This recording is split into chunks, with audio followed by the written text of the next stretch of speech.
I'm a natural body puncher, and I tried to hurt these guys to the body. Against Deontay Wilder, imagine those shots. With his thin, lean body, he'd fall after 3 or 4 rounds. I believe in my power. If I land, I can knock any of these heavyweights out. Those are the words of the body snatcher Dillian Whyte, calling out WBC heavyweight world champion Deontay Wilder. Is there a chance that Dillian Whyte could face Wilder later on this year? Because Luis Ortiz seems at the moment to want to go the WBA route and get his mandatory shot at Anthony Joshua. He seems to be pressing for that and doesn't seem as interested in taking on Deontay Wilder as a voluntary challenger. Wilder, though, still seems like he don't want to fight a rematch with Bermane Stiverne. Understandably so, because he already beat him soundly first time around. And the television networks apparently, supposedly, don't like the fight because they don't think there's any money in it. And if anybody knows anything about boxing, most of the money in boxing comes from television. So that seems to be the issue. So that kind of leaves Wilder in limbo, not wanting to fight Stiverne, but maybe not being able to get Ortiz. What's he going to do? Dillian Whyte. He was offered a substantial amount of money by Eddie Hearn to fight Dillian Whyte, but on social media, Deontay Wilder appeared to turn that situation down. Is it really Wilder turning these things down, or is he being advised by Al Haymon to do so?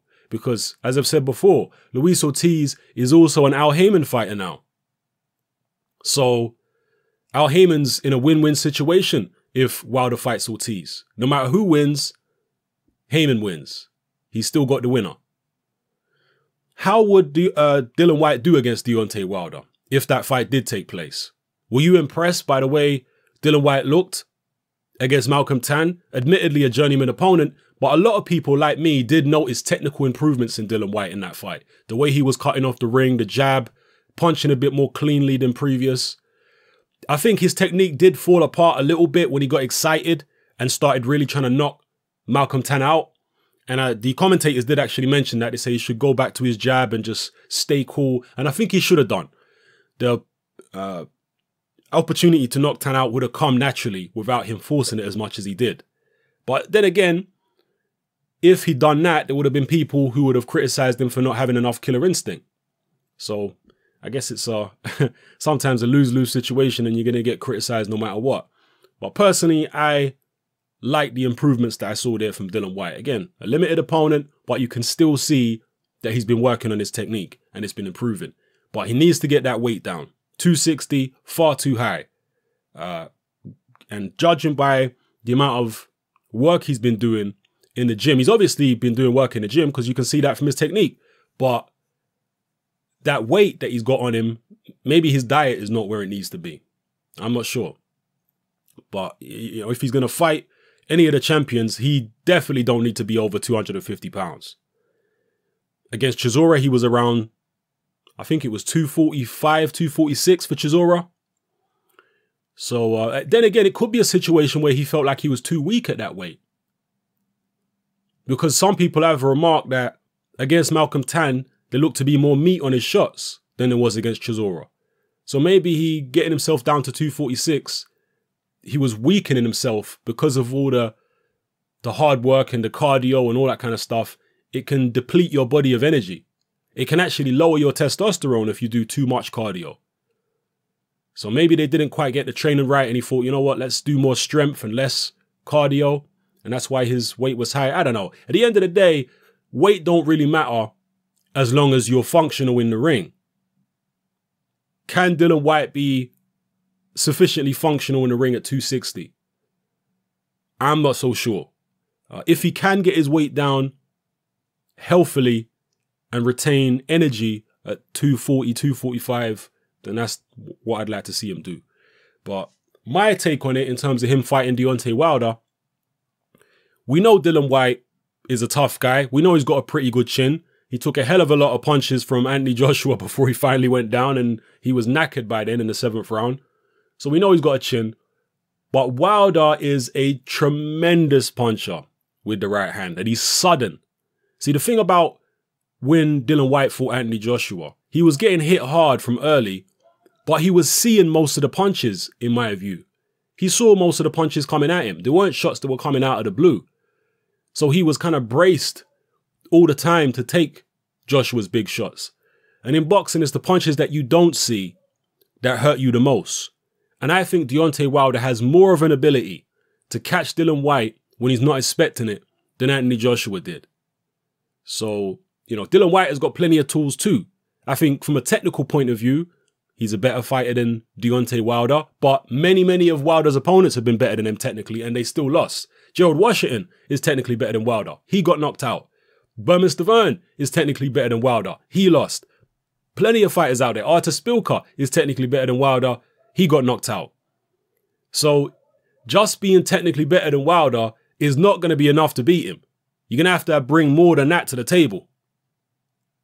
Especially when you're shorter than him and your arms are shorter than him and when you're slower than him. One of the things that people don't realize with Wilder, we don't talk about much, is the fact that he's fast for his height. For a guy with an 83-inch reach who's 6'7", Wilder is fast because of the fact that he don't weigh as much as the likes of a Joshua or a Tyson Fury. Wilder weighs in the 220s, sometimes in the high, teens, 218 to 219. That's what Wilder weighs at 6'7" with an 83-inch reach.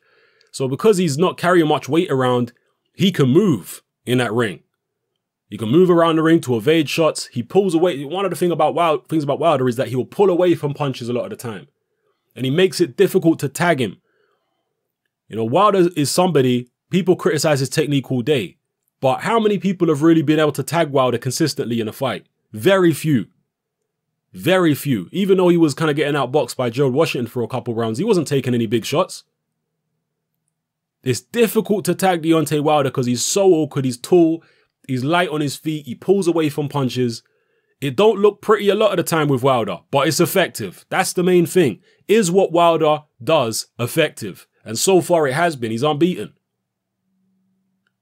I really do think people underestimate Wilder's effectiveness. They concentrate on windmilling and all this kind of stuff. Has he been effective? Yes, he has. Does he have weaknesses? Yes, but nobody's been able to exploit them so far because he's too tall, too awkward, too rangy, and hits too hard with the right hand. And Wilder is vicious. When he hurts you, he'll go for you. He's not holding nothing back. So, I don't know. If the fight was to happen this year, I'd be picking Deontay Wilder to beat Dillian Whyte. My personal view. The speed that Wilder punches at, the awkwardness. You know, I think it'd be a competitive fight, don't get me wrong. One thing I was debating online just last night with somebody when it comes to Wilder windmilling. Wilder only tends to windmill and throw wild shots when he's got somebody hurt. Up until that point, his shots are straight and well delivered. But when he gets excited, he gets a guy hurt, that's when the windmilling starts. The people are saying, oh, he's going to get caught. Someone, a good fighter's going to catch him. Well, when he starts windmilling, the fighters are usually hurt and thinking about survival. So it's going to take a very cool, calm head to be able to catch Wilder in that moment. Dillian Whyte is good under pressure in terms of throwing punches back. We saw that against Anthony Joshua. Joshua had him backed up to the ropes and he was unloading. And Dillian Whyte came out with that now famous left hook that wobbled Anthony Joshua. So Dillian Whyte can do that. But I just feel like Wilder would be more difficult to catch in that situation. As wild as he is, I think he'd be more difficult to catch because he's faster. He's just more gangly than Joshua. He's a more difficult target. He's a more mobile target than an Anthony Joshua. So I don't know. Like maybe Dillian Whyte could catch him, but would one punch even be enough? People are assuming that all you need to do to beat Deontay Wilder is hit him once on the chin. Well, people have hit him on the chin. Bermane Stiverne caught him a couple times in the fight. And Stiverne can bang. And Wilder didn't go nowhere. Now, I'm not trying to say that Stiverne caught Wilder with full power. He didn't. But again, this is what makes Wilder so effective and so awkward, is that even when Stiverne caught him, Wilder was pulling his head out of the way. So he took the sting off the shot. And again, that's one of the things he's good at. He don't do it in a particularly pretty fashion, but it's effective. So those are my thoughts on a potential fight between Dillian Whyte and Deontay Wilder. Dillian Whyte believes the body shots will get to Wilder. I don't think it's going to be that easy to land the body shots, to be honest. Chris Arreola landed a couple body shots on the inside against Wilder in a clinch with one hand. Dillian Whyte, I think, looks to have longer arms than Arreola. When he's that close, Wilder's either going to be holding him or moving away, you know, when he gets on the inside like that in a clinch. I think against a relatively stationary opponent, a relatively slow-footed opponent like a Malcolm Tan, who's going to sit on the ropes, yeah, you're going to see Dillian Whyte being able to get nice body shots off. Even against Joshua, in those middle rounds, he got some nice body shots off because Joshua was stationary. He was static. Wilder's not static like that. He's always moving around the ring all over the place. Difficult to pin him down to get body shots on. The one thing I will say, which might be effective against Wilder, but he's going to have to be careful, is the jab to the body. And don't underestimate how effective jabs to the body are.